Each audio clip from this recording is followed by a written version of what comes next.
Tiniyak ng administrasyon ni Pangulong Ferdinand R. Marcos Jr. ang patuloy na programa para sa sapat na pagkain sa mga pinakamahirap na Pilipino. Katunayan, ayon sa Malacanang, nasa 300,000 kabahayan o katumbas ng 1 milyon at 500,000 individual ang tumanggap ng 3,000 pisong buwanang tulong pambili ng pagkain. Pinag-aaralan na ng pamahalaan ang report ng social weather stations na nagsasabing tumaas sa 27.2% ang nakararanas ng involuntary hunger o pagkagutom.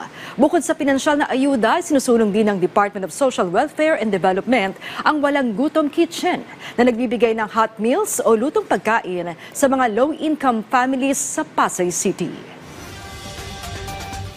Maliban pa po dyan ay meron pa rin po tayong, meron po ang DSWD na programa. Ito po yung Walang Gutom Project Kusinero Cook-Off Challenge para po ma-improve yung public nutrition. At meron din po ang Walang Gutom Project that provides eligible families with electronic benefit transfer po. Ito po 3,000 peso monthly food credits.